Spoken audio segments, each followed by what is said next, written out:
Avis vascular centre మన దేశంలోనే the best varicose vein hospital.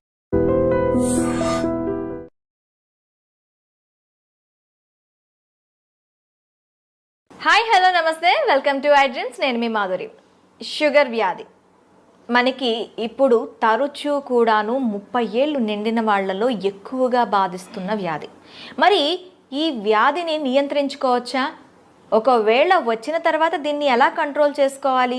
ఎటువంటి మెడిసిన్స్ యూస్ చేసుకోకుండా ఆ మెడిసిన్స్ని ఆపి, అంటే మెడిసిన్స్ ఎవరైతే యూస్ చేస్తున్నారో ఆ మెడిసిన్స్ ఆపి, లేదు అంటే కంప్లీట్గా మెడిసిన్స్ని పక్కన పెట్టి ఎలా ముందుకెళ్ళాలి? అలాగే ఇంట్లోనే మనకు దొరికిన చిన్న చిన్న వస్తువులతో మనకి షుగర్కి ట్రీట్మెంట్ మనం ఇంట్లోనే ఎలా చేసుకోవాలి, ఇవన్నీ చెప్పడానికి డాక్టర్ శ్రీఎల్ వెంకట్రావు గారు మనతో పాటు ఉన్నారు. ఆయన అడిగి తెలుసుకుందాం. నమస్తే సార్. నమస్తే డాక్టర్ గారు, షుగర్ వ్యాధి ఇప్పుడు 30లో పడ్డారు అంటే వాళ్ళకి మ్యాక్సిమంగా కనిపిస్తున్న ఒక వ్యాధి. అది ఏంటి అంటే జీవన శైలిలో బీపీ షుగర్లు ఎలా అయిపోయాయి అంటే, ఒక బీపీయా షుగరా ఓకే అది కామన్, జలుబు దగ్గు ఎలా వస్తుందో అవి కూడా అంత కామన్ అయిపోయాయి. కాకపోతే అవి లాంగ్ టర్మ్లో మనిషి శరీరం పైన, మనిషి ఆరోగ్యం పైన తీవ్ర ప్రభావం చూపిస్తున్నాయి. మరి అయితే షుగర్ వ్యాధికి సంబంధించి మనకి రివర్స్ షుగర్ని ఎలా చేసుకోవాలి, అలాగే షుగర్ వ్యాధిని ఒక్కసారి మనం డయాగ్నోస్ చేసిన తర్వాత దానికి ఎలాంటి రెమెడీస్ యూస్ చేయాలంటారు? షుగర్ అనేది అది అసలు జబ్బే కాదు, మనం కొనుక్కు తెచ్చుకుందే. మన పూర్వీకులు ఒక తరం ముందుకెళ్తే చక్కగా నడిచేవారు. ఆటోలు లేవు, బస్సులు లేవు, నడిచేవారు. నడిచినంతకాలం షుగర్ లేదు కదా. పోయి నడితో పాటు సైకిల్ దొక్కేవారు. అసలు ఇప్పుడు ఎవరైనా సైకిల్ దొక్కేవాళ్ళు ఉన్నారా? గ్రామాల్లో కానీ పట్టణాల్లో కానీ ఎవరైనా సైకిల్ దొక్కేవాళ్ళు ఉన్నారా? అంతే ఎక్కడము. చివరికి రైతులు, వ్యవసాయ కూలీలు కూడా ఇంటి దగ్గర బయలుదేరి పొలం గట్టు దాకా బైక్ మీద వెళ్ళటం, ఇంకా ధనిక వర్గాలు అయితే కారులో వెళ్తాం. మరి ఇంకా వ్యాయామం ఎక్కడుంది అంటే మనం కొనుక్కు తెచ్చుకుంది కదా. వ్యవసాయ కూలీలు గతంలో ఇంటి దగ్గర నుంచి పొలం వరకు నడిచి వెళ్ళేవారు. ఈ రోజున వ్యవసాయ కూలీలు ఏమంటున్నారు? అయ్యా ఆటో పెట్టండి, ఆటోలో ఎక్కువస్తామంటున్నారు. అంటే పొలం దాకా ఊరి నుంచి వాళ్ళ ఇంటి నుంచి ఆటోలో, ఆటో కాకపోతే ట్రాక్టర్ పెట్టమంటున్నారు. ట్రాక్టర్ దాంట్లో టైలర్లో ఎక్కి వెళ్తున్నారు, నడకలేదు. కనుక ఒకప్పుడు షుగర్ అంటే ఇదేదో ధనిక వర్గాలకు మాత్రమే వచ్చేది అనుకున్నారు. ఇవాళ కడు పేదలకి, నిరుపేదలకి, కూలీలకు, వ్యవసాయ కార్మికులకు వస్తూ ఉంది. ఎందుకంటే ఇవాళ అంటే పనులు చేయటంలా 30 ఏళ్ళోళ్ళే కాదు సార్, అంతకన్నా తక్కువ ఉన్న ఏజ్ ఉన్న వాళ్ళకి కూడాను ఇప్పుడు షుగర్ అనేది కనిపిస్తుంది. అంటే గరిష్టంగా 30 ఏళ్ళు అనేది ఒక ప్రామాణికం. ఇప్పుడు శ్రామిక వర్గానికి రాదు, ఇది పేదవాళ్ళ జబ్బు కాదు, అబ్బా కోటీశ్వర్ల జబ్బు అనుకునేవారు, అందుకే షుగర్ అనేవారు. ఇప్పుడు ఏమైంది? మరి కూలి పని చేసుకునే వాళ్ళకు కూడా వస్తుంది. ఎందుకు వస్తుంది? ఇంతకుముందు ఏదైనా తవ్వాలంటే చేతిలో పార ఉండేది, పలుగు ఉండేది, గడ్డపార పలుగు ఉండేది. ఇవాళ బరువులు మోసేవారు. ఇప్పుడు ఏమీ లేదు, బరువులు ఎత్తాలంటే మిషను, చేత్తో బరువులు ఎత్తే పని లేదు. వ్యవసాయ పనులన్నీ కూడా యాంత్రీకరణ జరిగింది. అందువల్ల మనము శారీరక శ్రమ లోపించటం వల్ల ఈ షుగర్ ఎక్కడ చూసినా, ఏ ఇంట్లో చూసినా, పట్టణాలు లేదు, నగరాలు లేదు, ధనిక వర్గాలు, పేద వర్గాలు అందరికి వచ్చేస్తూ ఉంది. ఈ షుగర్ వ్యాధి బరువు అధికంగా ఉన్న వాళ్ళకి వస్తుంది. ఓకే. కనుక బరువుకి షుగర్కి లింక్ ఉంది. బరువు అధికంగా ఉన్న ప్రతి ఒక్కరూ కూడా థైరాయిడ్ గ్రంథి ఏమైనా సరిగా పనిచేస్తుందా లేదా తెలుసుకోవాలి. కనుక thyroid test T3, T4, TSH అనే పరీక్ష విధిగా చేయించుకుని, థైరాయిడ్ లోపం ఉన్నప్పుడు థైరాయిడ్ ట్యాబ్లెట్లు వాడితే బరువు తగ్గుతారు. అంటే డయాబెటిక్స్ ఉన్న వాళ్ళందరికీ థైరాయిడ్ వచ్చే అవకాశాలు ఉంటాయంటారా సార్? అంటే ఇప్పుడు ఎట్లయితే షుగరు, బీపీ అన్నదమ్ములో బరువు అధికంగా ఎవరైనా ఉన్నా చాలామంది చెప్తారు, నేను గుప్పిడి అన్నమే తింటానండి, ఇంతలా ఉన్నానేంటి అంటారు. గుప్పిడి అన్నము ఇంతలా ఉండడానికి కారణం ఏంటంటే థైరాయిడ్ గ్రంథి సరిగా పనిచేయటం లేదు. కనుక బరువు తగ్గటం అనేది షుగర్ నియంత్రణకు చాలా కీలకము. థైరాయిడ్ చేయించాం, నార్మల్ ఉంది, దాంట్లో సమస్య లేదు. అప్పుడు బరువు తగ్గడానికి ప్రకృతి ప్రసాదించిన మహాబీర విత్తనాలు అని ఉన్నాయి. ఈ వన తులసి గింజలు రాత్రిపూట ఒక స్పూను గింజలను గ్లాసు నీళ్ళల్లో నానబెట్టి రాత్రంతా నానిన తర్వాత ఉదయం పరగడుపున ఈ గింజలు నీళ్లు కలిపి తాగేస్తే చక్కగా బరువు తగ్గుతారు. బరువు తగ్గితే నిదానంగా షుగర్ కూడా తగ్గిపోతుంది. బరువుకి షుగర్కి లింక్ ఉంది. తర్వాత ఈ మధ్య కాలంలో చిన్న పిల్లలకి యుక్త వయసులో కూడా షుగర్ వస్తుంది. దాన్ని టైప్ 1 డయాబెటీస్ అంటారు. ఆ టైప్ 1 డయాబెటీస్ అనేది మందులు లేకుండా దాన్ని నియంత్రించడం కష్టం. చిన్న వయసులో వచ్చే షుగర్ వ్యాధికి ఇన్సులిన్ తప్పదు. అది ఇన్సులిన్ ఆధారిత షుగర్ అంటారు. అయితే అదృష్టవశాత్తు 100 మందికి షుగర్ ఉంటే 90 మందికి ఈ టైప్ 2 డయాబెటీస్ అంటే 40 ఏళ్ళు దాటి బరువు ఎక్కువ ఉన్న వాళ్ళకి వస్తూ ఉంటుంది. ఆ విధంగా బరువు నియంత్రణ ముఖ్యం. ఆహార నియమాలు 1983లో అన్న ఎన్టీ రామారావు ముఖ్యమంత్రి కాకముందు ఉత్తరాంధ్రలో, రాయలసీమలో, తెలంగాణలో ప్రజలంతా ఏం తినేవారు? రాగి, జొన్న, సజ్జ, కొర్రలు, అరిగెలు, సామెలు, ఊదలు. ఇవి తిన్నంత కాలము ఈ షుగర్ వ్యాధి అడ్రస్ ఉండేది కాదు. అన్న ఎన్టీఆర్ ఏం ఆలోచించాడు? ధనిక వర్గాలే బియ్యం తింటున్నారు, పేదోళ్ళంతా ఈ గింజలు, ఈ చిరుధాన్యాలు తింటున్నారు. ఇప్పుడు చిరుధాన్యాలు చాలా చౌకగా ఉండేవి.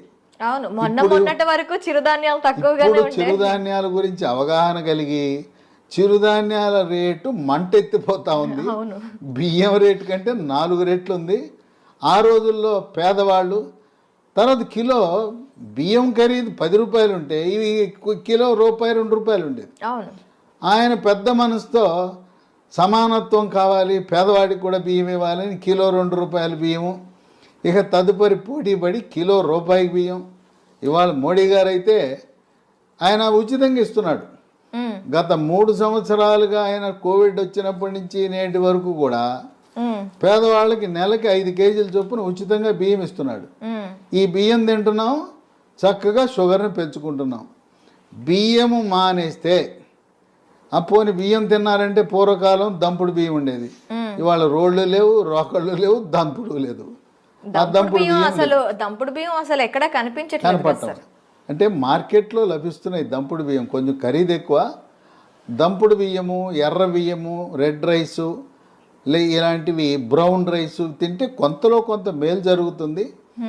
దీని బదులుగా బ్లాక్ రైస్ అని ఒకటి ఉంది, అది కూడా కొంత మేలే. అసలు అన్నం మానేస్తే షుగరే ఇంక మన జోలికే రాదు. తర్వాత కొంతమంది పాపం తెలవక నాకు షుగర్ వచ్చింది అందుకని అన్నం మానేసి గోధుమల జోలికి వెళ్ళానంటారు. గోధుమ రొట్టె వేసుకుంటున్నా, గోధుమ అన్నం తింటున్నా, గోధుమ రవ్వతో ఉప్మా చేసుకున్నా అన్న. గోధుమల వల్ల షుగర్ ఇంకా పెరిగిపోతుంది. అన్నములో, వరి అన్నములో ఉండే పిండి పదార్థం కంటే గోధుమలో రెట్టింపు ఉంది.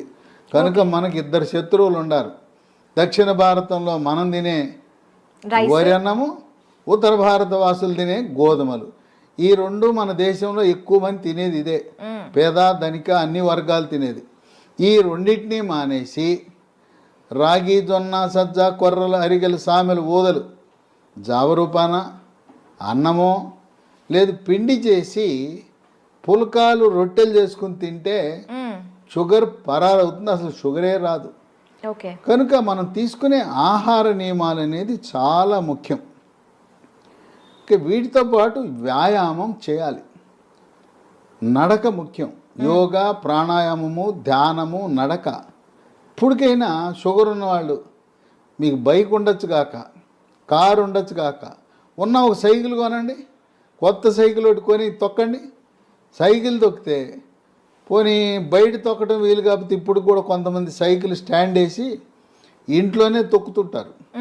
స్టాండ్ వేసి తొక్కుతుంటారు.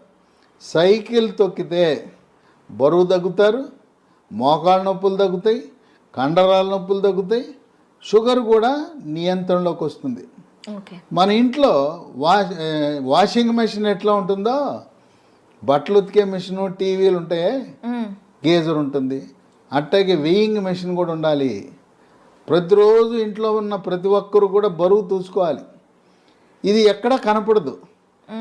వాషింగ్ మెషిన్ కొన్నవాళ్ళు వెయింగ్ మెషిన్ ఎంత ఉంటుంది చూడండి. వెయింగ్ మెషిన్తో మరీ ముఖ్యంగా షుగర్ ఉన్నవాళ్ళు వెయింగ్ మిషన్ తప్పనిసరి. దాంతోపాటు ప్రతిరోజు మన షుగర్ ఎంత ఉందో చూసుకునే చిన్న పెద్ద ఖరీదు ఉండదు, 700 రూపాయలు, గ్లూకోమీటర్ అనే పరికరము, దాంతో చూసుకోవాలి. అట్లాగే షుగర్ నియంత్రణ గత 3 నెలలుగా ఎలా ఉన్నది అని చేసే ఒక పరీక్ష ఉన్నది, దాని పేరు HbA1c పరీక్ష. ఆ పరీక్ష 3 నెలలకు ఒకసారి చేసినప్పుడు 7 కంటే తక్కువ ఉంటే నియంత్రణ బాగున్నది అని అర్థమవుతుంది. ప్రతి మంత్లో కూడా చేస్తారా సార్ ఇది? కాదు, 3 నెలలకు ఒకసారి చేయాలి. ఓకే, ప్రతి నెల అవసరం లేదు, 3 నెలలకు ఒకసారి. మా ఇంటి పక్కనే ల్యాబొరేటరీ ఉందని గ్లూకోమీటర్ కొంట మాత్రం మానకూడదు. మన ఇంటి పక్కన ల్యాబొరేటరీ ఉంటే HbA1c పరీక్ష చేయించుకోండి. ఈ చిరుధాన్యాల గురించి చెప్పాను. చిరుధాన్యాలతో చేసే బిస్కెట్లు, చాక్లెట్లు అందుబాటులోకి వచ్చినాయి.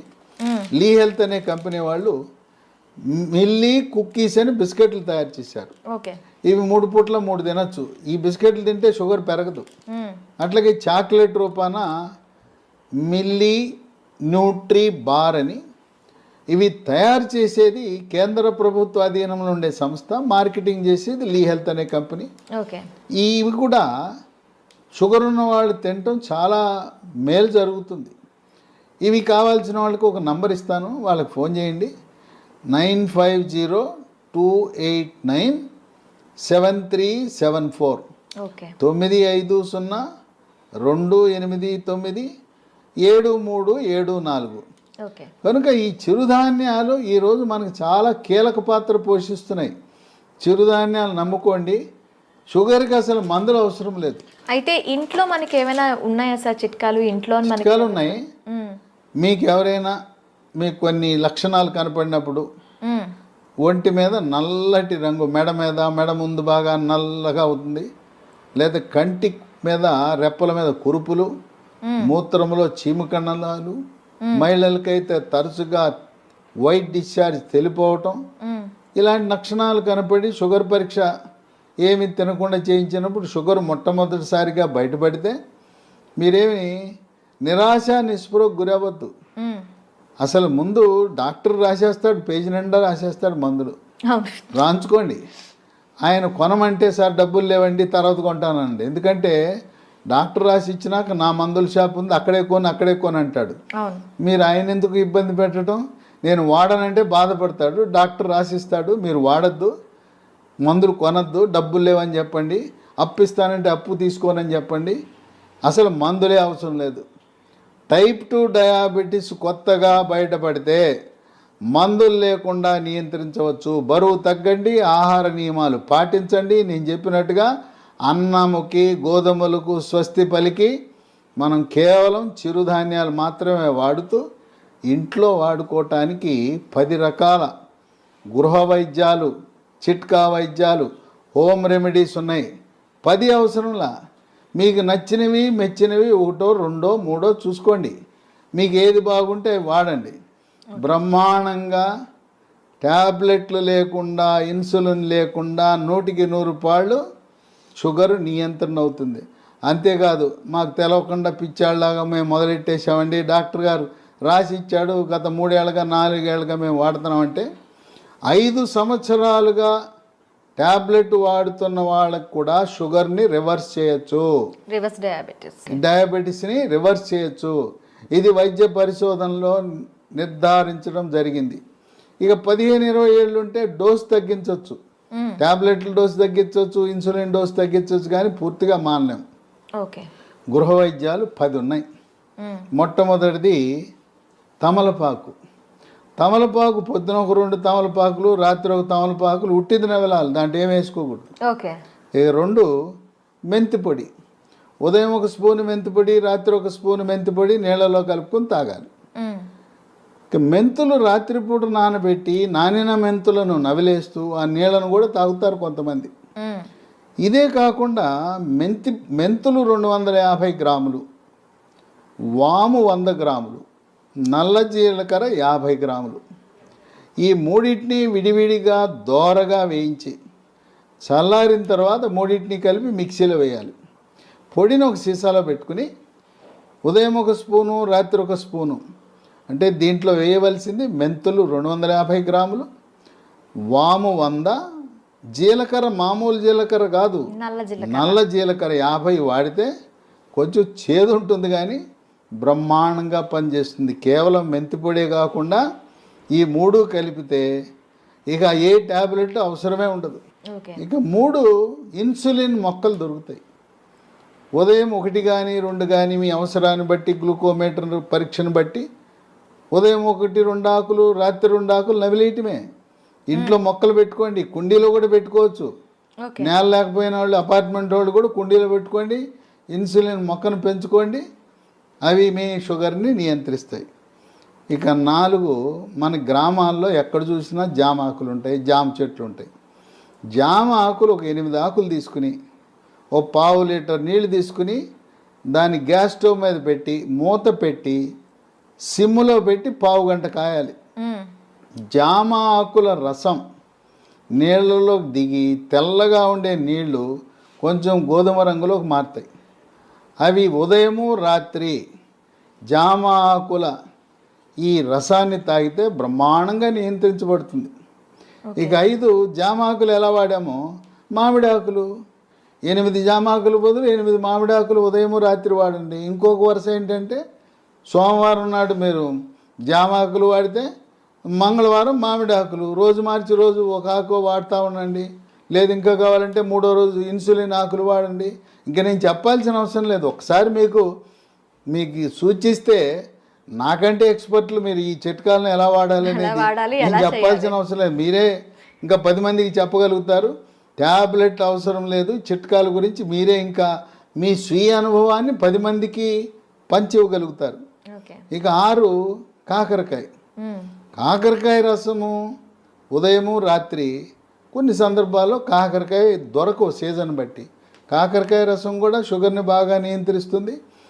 కాకరకాయ దొరకకపోతే హిమాలయ కంపెనీ వాళ్ళు కరేలా అనే ట్యాబ్లెట్ తయారు చేశారు కాకరకాయ నుంచి. ఉదయం 1 ట్యాబ్లెట్, రాత్రి 1 ట్యాబ్లెట్ వేసుకోవచ్చు. అమ్మో మెంతిపొడి నేను తినలేకపోతున్నానండి, చేదుగా ఉంటుందని అనే వాళ్ళకి ఇదే హిమాలయ కంపెనీ వాడు మేతి అని ఒక ట్యాబ్లెట్ తయారు చేశాడు. దాని పేరు మేతి. కంప్లీట్గా మనకి ఆయుర్వేద ప్రొడక్ట్స్ ఇవి. అది పొద్దున 1 ట్యాబ్లెట్, రాత్రి 1 ట్యాబ్లెట్, మెంతుల నుంచి చేసిన ట్యాబ్లెట్ వేసుకుంటే షుగర్ నియంత్రణ జరుగుతుంది. ఇక 7 ఆకాశ పండు, షుగర్ బాదం, స్కై ఫ్రూట్. ఇవి భారతదేశంలో లక్షలాది మంది వాడుతున్నారు. ఇదేంటి ఆకాశ పండు అని పేరెట్టారు ఎందుకంటే పెద్ద చెట్టు 100 అడుగులు ఎత్తి పెరుగుతుంది. దీనికి కాయ రాగానే కాయ నేలంక చూడకుండా పైకి చూస్తుంది. ఆ కాయ పైకి చూస్తుంది కనుక దీని ఆకాశం అంక కాయ చూస్తుంది కనుక ఆకాశ పండు అని. ఇది షుగర్ని తగ్గిస్తుంది కనుక షుగర్ బాదం అని పెట్టారు. ఇవి గింజలు లభిస్తాయి. 2 గింజలు, పొద్దున 1 గింజ, రాత్రి 1 గింజ. ఆకాశ పండు యొక్క గింజ పై నుండి గోధుమ రంగు పొరను తొలగించి తెల్లగా ఉంటుంది లోపలికి. ఆ గింజని ట్యాబ్లెట్ మింగినట్టు మింగాలి. అది ఏమన్నా నవిలారా, కషాయమే. అంత చేదు అధికంగా ఉంటుంది. దీనివల్ల అనేక మంది ప్రయోజనం పొందారు. ఇక 8 పన్నీర్ పూలు విత్తనాలు అని ఉంటాయి. వీటిని 15 విత్తనాలు రాత్రిపూట 1 గ్లాసు నీళ్ళలో వేసి నానబెట్టాలి. పొద్దున్నే చింతపండు నుంచి మనం పులిహార చేసుకోవడానికి చింతపండు రసం ఎలా తయారు చేస్తాం, పిసుకుతామా? అలా గింజలను పిసికేస్తే రసం వస్తుంది. రసం వచ్చిన తర్వాత వడపోసి ఆ నీళ్లు తాగితే బ్రహ్మాండంగా పన్నీర్ పూలు ఈ రసంతో కూడా షుగర్ నియంత్రణ బాగా జరుగుతుంది. 9 పనస పొడి. దోరగా పండింది, పచ్చిదేమో పనస పండు ఆకుపచ్చ రంగు, పండితే పసుపు రంగు ఉంటుంది. మధ్యస్థంగా ఉండే పనస పండు తొనలని వాటిని గింజ తీసి తొనలు ముక్కలు ముక్కలుగా చేసి ఆ తొనల ముక్కలను ఎండబెట్టి పొడి చేసి ఉదయము మధ్యాహ్నము రాత్రి ఒక్కొక్క పూట 30 గ్రాముల చొప్పున టిఫిన్లోను అన్నంలోను 3 పూట్ల వాడితే ఇవి ట్యాబ్లెట్ లాగా పనిచేస్తే పనస పొడి. మాకు ఓపిక లేదండి, పనసకాయలు తెచ్చుకోలేము, ఎండబెట్టుకోలేమనే ఒకరికి అమెజాన్లో ఇది దొరుకుతుంది. దీన్ని జాక్ ఫ్రూట్ అంటారు. జాక్ ఫ్రూట్ 365 అనే బ్రాండ్తో పనస పొడి లభిస్తుంది. అది కొని వాడుకోవచ్చు. ఇక 10 వేప చెట్లు ఎక్కడ పడితే అక్కడ ఉంటాయి. వేప ఆకులు వాటిని వేప ఆకు నుంచి బెరడు నుంచి వేరు వరకు కూడాను అన్ని మంచి పనిచేస్తాయి. ఔషధ వేప ఆకుల వినియోగం, ఉదయము రాత్రి వేప ఆకులు నవిలేస్తే, అంటే ఇక్కడ మనం ఒకటి గమనించాలి, షుగర్ తీగా ఉంటుంది కదా, తీయటి జబ్బు మనకు వచ్చింది, మనం విరుగుడు ఏమేస్తున్నాం, చేదేస్తాం. తీయదానికి, తీయని జబ్బుకి చేదు మందులు వేస్తున్నాం, చేదు చిట్కాలు వాడుతున్నాం. చూడండి, అన్నీ కూడా ఏది చూసినా చేదు కషం. అదేమో షుగర్ జబ్బు, షుగర్ని తీపిని చేదుతో విరుగుడు విధంగా మనం చేస్తున్నాం. కనుక షుగరు వచ్చిందని ఏమీ దిగులు పడద్దు. మీ యొక్క వైవాహిక జీవితానికి కానీ పిల్లలు పుట్టడానికి కానీ ఎటువంటి ఇబ్బంది ఉండదు. కొంతమందికి ఒక అనుమానం ఉంటుంది, అమ్మాయికి చిన్న వయసులోనే షుగర్ వచ్చిందంట, పెళ్లి చేసుకుంటే నా వారసులు పుడతారో లేదో అని అనుమానం ఉంటుంది. చిన్న వయసులో టైప్ 1 డయాబెటీస్ వచ్చిన మగవా పిల్లలు కానీ ఆడపిల్లలను కానీ ఎటువంటి సంకోచము లేకుండా వివాహం చేసుకోవచ్చు. ఓకే, సంసార జీవితానికి కానీ పిల్లలు పుట్టడానికి కానీ ఎటువంటి ఆటంకము కాదు. చిన్న వయసులో ఉంటే ఇన్సులిన్ కావాలి, పెద్ద వయసులో బయటపడితే మన ఆహార నియమాలు, గృహ వైద్యాలు, బరువు తగ్గటము, వీటితో సంపూర్ణంగా నియంత్రించవచ్చు. ఈ వీడియోని 10 మందికి షేర్ చేయండి. ఈ సమాచారం మీలోనే దాచుకోకుండా మీ సోషల్ మీడియా ద్వారా, మీ వాట్సాప్ ద్వారా, మీ స్నేహితులకు, బంధువులకి, తెలిసిన వాళ్ళందరికీ కూడా దీన్ని షేర్ చేసి, దీన్ని పంపించి, అందరూ దీనివల్ల ప్రయోజనం పొందేలా ఒక సందేశం వెళ్ళాలి. షుగర్ వ్యాధి ఉంటే దిగులు చెందవద్దు, షుగర్ వ్యాధిని చేదు వస్తువులతో మనం తిప్పి కొట్టచ్చు అనే సందేశం సమర్థవంతంగా మనం ప్రచారం చేద్దాం. Okay sir, thank you very much. చూసారు కదా, ప్రతి ఇంట్లో కూడా షుగర్ బారిన పడి బాధపడుతున్న వాళ్ళు చాలామంది ఉంటారు. వాళ్ళందరికీ కూడాను ఈ సమాచారం అనేది ఖచ్చితంగా అందాలని ఐ డ్రీమ్ తరపున కోరుకుంటున్నాం. మరొక అంశంతో మీ ముందుకు వస్తాం. Stay with us.